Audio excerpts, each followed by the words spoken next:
Sobat The Fresh, welcome to BBB bukan bahasan biasa. Sejumlah pihak berupaya untuk menghentikan langkah mantan Ketua BEM UGM Tio Ardianto yang mengkritik pemerintahan Prabowo Subianto. Setelah 2 orang politisi senior mengecam pernyataannya, sekelompok mahasiswa BEM Bersatu menyerang Tio Ardianto. Beberapa advokat bahkan ikut melaporkan Tio ke polisi. Para pejabat pemerintah juga diturunkan untuk menetralisir pengaruh kritikan Tio di kalangan mahasiswa.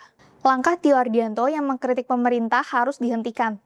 Caranya dengan mendiskreditkan Tio agar publik tidak percaya dengan kritikan atau pernyataannya. Sebelumnya, Tio dikecam oleh 2 orang politisi senior, Adi Aksa dan Idrus Marham, sebagai anak muda yang tidak beretika dan bersikap tidak pantas. Tio dinilai menggunakan kata-kata kasar dalam mengkritik pemerintahan. Saya kira bahasa-bahasa yang digunakan seperti saudara Tio itu sangat tidak pantas diucapkan, ujar Idrus Marham, Wakil Ketua Umum Partai Golkar di Jakarta 13 Juni 2026.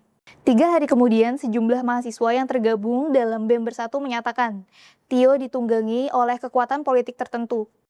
Pernyataan itu disampaikan dalam konversi pers yang digelar di kawasan Utan Kayu, Jakarta Timur, Selasa 16 Juni 2026.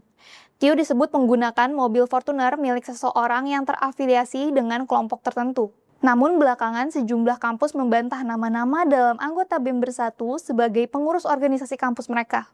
Untuk menetralisir pengaruh Tio di kalangan mahasiswa, 3 orang pejabat pemerintah diterjunkan ke UGM untuk berdiskusi dengan mahasiswa pada 15 Juni 2026. Ketiga pejabat itu adalah Menteri Agraria dan Tata Ruang Kepala BPN Nusron Wahid, Wakil Menteri Pertanian Sudaryono, dan Kepala Badan Percepatan Pengentasan Kemiskinan Budiman Sujatmiko.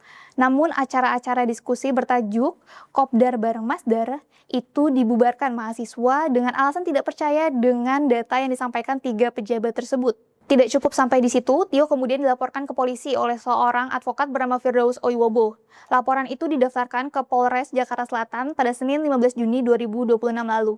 Laporan polisi juga dilakukan oleh Ormas Garda Prabowo yang melaporkan Tio Ardianto ke Barreskrim Mabes Polri pada 18 Juni 2026 atas dugaan penghinaan terhadap Presiden.